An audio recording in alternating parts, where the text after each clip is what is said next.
Welcome to Oysterlink and thank you for joining us today. Could you please introduce yourself and tell us a bit about your career path? Hello, good evening, and good night to everybody. I am Paul Liebrandt. I am a chef restaurateur based out of New York City, USA. I'm originally from London, United Kingdom. I did my initial training in London, um, and then went to Paris, and I also did training there. I worked with, in my humble estimation, some of the best that the world has. Marco Pierre White, Pierre Gagnère, La Manoir Quatre Saisons, like icon restaurants and restaurateurs. I then made a decision to visit New York City, and I fell in love with America and New York and the spirit of this country. And so I moved here, and I set up a new life in New York. And I was 24 when I moved here, and I I proceeded to open a number of restaurants in New York, Manhattan, Brooklyn, etc. And yeah, have I think been warmly embraced by the American um, beautiful people that live here. Impressive. And chef, you became a head chef at a very young age. So is it true that burnout is part of this industry? Well, I mean, the fact that I became a head chef, leading a kitchen at 24. I mean, look, I started cooking when I was 15, so that was 9 years, Yeah. which is a decent amount of time to do to at least learn the fundamentals, I think, and the building blocks. So for my sake, it was maybe maybe not normal in that way because most don't start at that age. Burnout, I mean, yeah, it's a stressful business. It can happen. It does happen. It's um, it's not for the faint of heart. No, no, it's a tough business. Yeah. So yeah. Okay. And to be the person that you are today, the successful person you are today, what are the biggest risks you've taken in your career? Can you just list a few or share a few stories? Well, moving to another country Okay. with no job, no family, no money. I mean, I literally came to New York in 2000 for a week on my own for a holiday, and I just fell in love with the city. And uh, I had, I think it was like $500 in my pocket, and a round trip plane ticket. So I went back home to London, got rid of everything, and just moved here.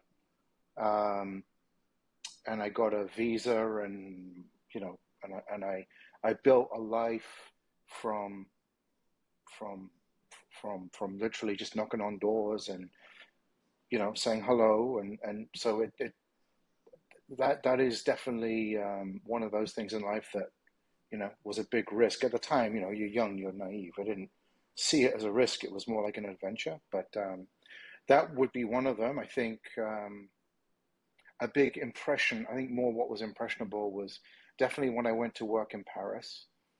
Um, you know, at that time in the 90s, when I was in London, you did, if you were working in London in the sort of 2, 3 star Michelin cadre of restaurants, you did, as I had done, the Marc Pierre White, um, Pied de Terre, La Manoir Quatre Saisons, etc.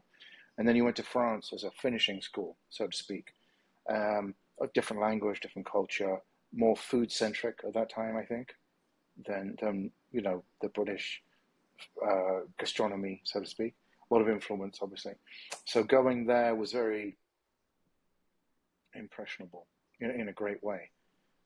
Bakery on every, on every street, patisserie, the culture of food, the culture of gastronomy, the detail and attention to detail. Not just a job, not just food, not just, but you give one everything yourself to the, and that was a switch, and I've always said this, that in my mind, as a young man, a boy, I mean, I was, uh, I was 19 when I went there. Going there really opened my eyes to what the world could be in the form of haute cuisine and what have you. And I fell in love with it, and it was before and after. So that was It was a big I think risk. you'd have to do it. You have to do it to know it, but that was it was a big one. Learning French. I didn't speak to anybody for the first 6 months, but all of those things, yeah, very impressionable. Yes. You mentioned something, you mentioned knocking on doors, and I've heard this before. So I want to ask, do you advise young job seekers to go door to door and to show up in person when looking for a job, when trying to enter a restaurant? Do you think this is a good strategy in like this job market today?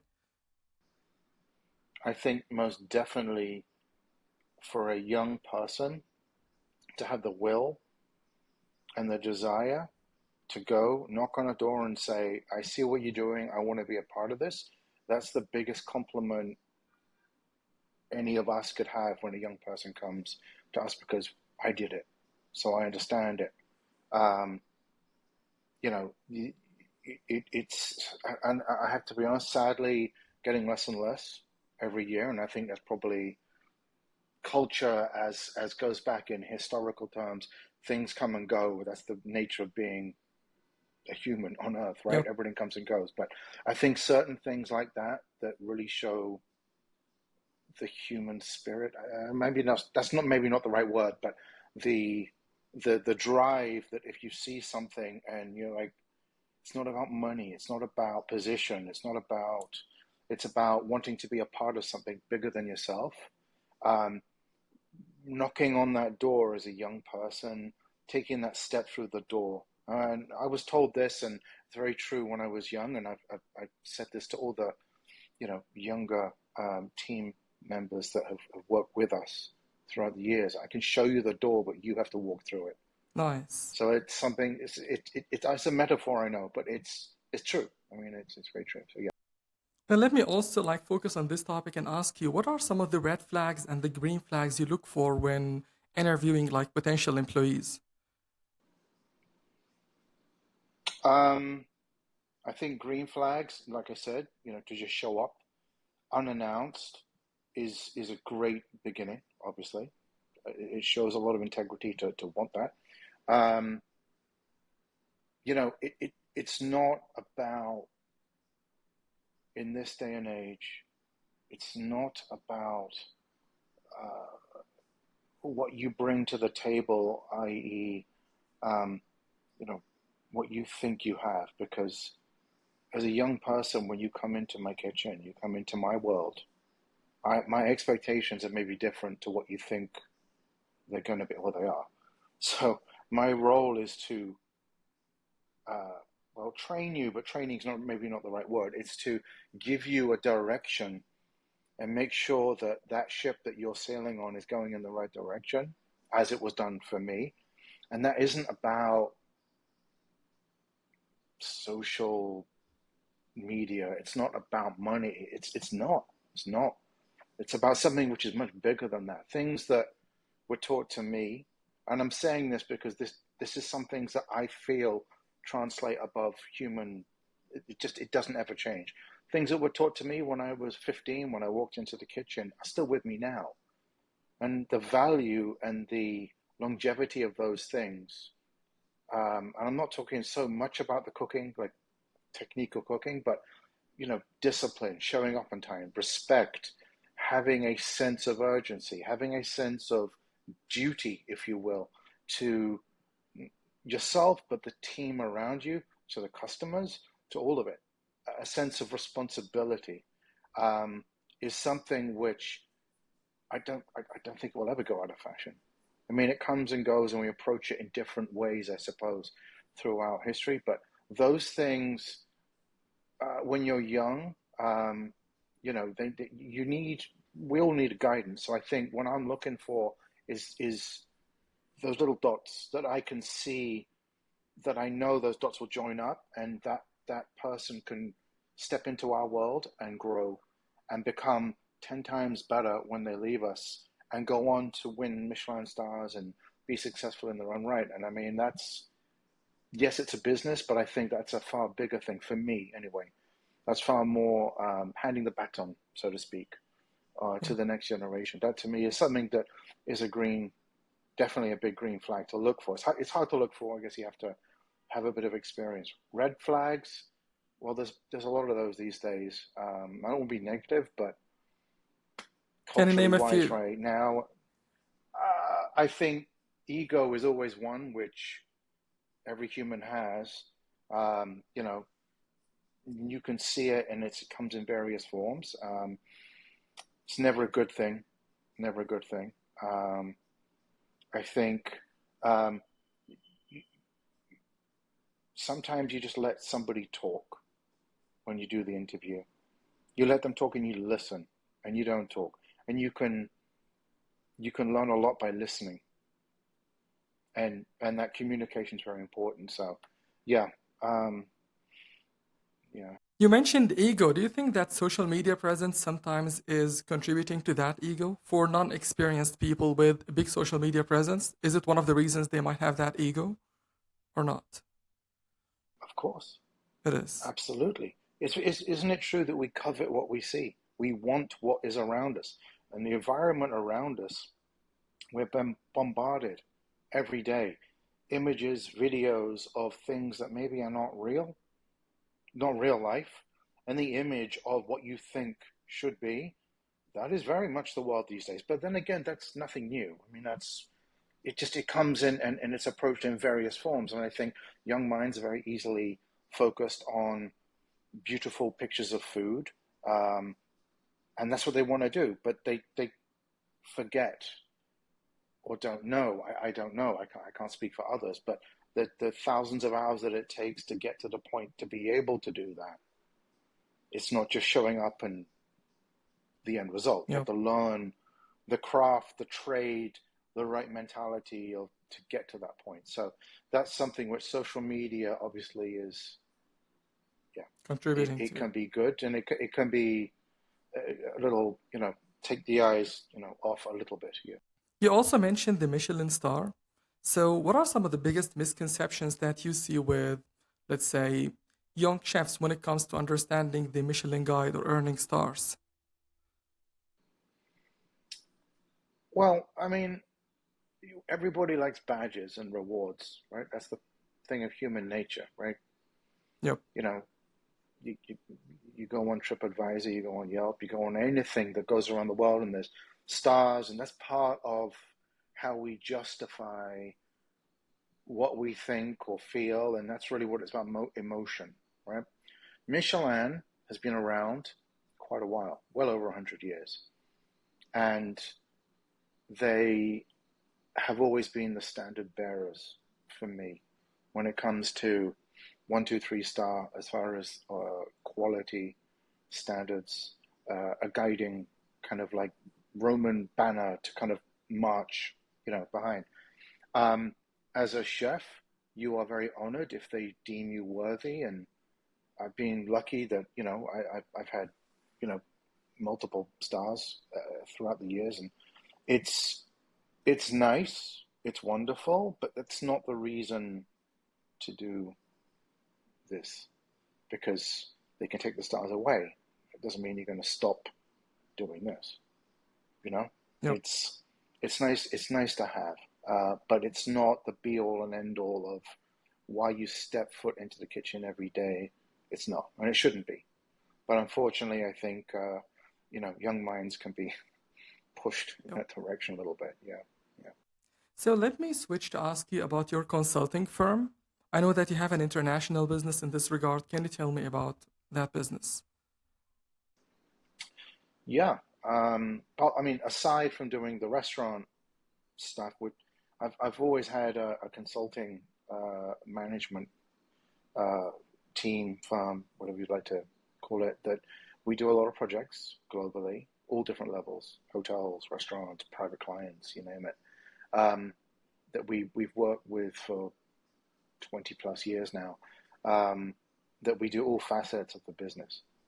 You know, design, food, beverage, you name it, everything. Um, and it's very interesting to work with, obviously, a very, very diverse group of clients all over the world, really, and see, depending where you go geographically, how people approach food and dining, what they like, what they don't like, because the world is obviously such a much smaller place these days where you can get on a plane and be anywhere at any time than it was, 30 years ago. I mean, well, you could still do it, but more people do it now. So it's very interesting to see and very exciting to see, very much so. Yeah, that we get to work with a lot of interesting people. So when you consult for a restaurant, what is the first thing you assess? It depends what the restaurant wants. Okay. Um, I have a lot of younger restaurateurs, chefs, restaurant owners. They want Michelin stars. So they come to me and say, like, this is what I want. How do I get it? And it depends on what they want, where they are. Is it realistic? Because a lot of people want stuff, but you've got to be realistic with them. Say, sounds great, but Yep. I got to be honest with you. That's why I'm here. So it depends. It depends where. A lot of it has to do with where they are. To do a Michelin starred restaurant is expensive. It costs a lot of money to operate, which means you need to have a clientele that's coming consistently that will spend enough to make it consistent as a business. Otherwise, you don't have a restaurant. So it really depends. And that is literally a case by case basis, whether it's Asia, Middle East, Europe, America, everybody's different. Yeah. Now let me ask you a question about the full picture. So when, let's say, building the experience, what do you look for in a great front of house team? Um, for a great front of house team, personally speaking, I think there has to be a good cadence of understanding of why they are there. Right? That you, as a customer, would come to my restaurant and you have an expectation and you have, I wouldn't say a dream, but you have thoughts and feelings of what you think that experience will be. Now, as good as the food may be, the service aspect, that touch, the feel, that first interaction when you walk through the doors, looking in the eyes, who greets you, who says goodbye to you, that is the front of house. And that can set or break the tone with anybody, doesn't matter. And so I think it's almost, I mean, I can speak from a New York point of view. I think it's actually almost more important, that side of things in the New York City, because people dine out a lot more here than they do other places. So that welcome, that environment that is set, you want to, as a customer, sit in, spend your time, whatever else is going on, front of house is critical, critical. So yeah, I think it's extremely important. The care and I think the environment, the setting is crucial. Yes. Thanks for sharing that. So let me round up by asking you, what are your plans for the future? Do you have any plans in mind? Yeah. Plans for the future. I mean, the consulting side of things, we, I mean, we do, like I said, on a very much of a global basis, and we are always speaking with a lot of people. We have to say no to a lot more than I say yes to be honest with you. But that's seems to be, I guess, post-pandemic, kind of a little more consistent. People definitely are enjoying that side of things with how we work.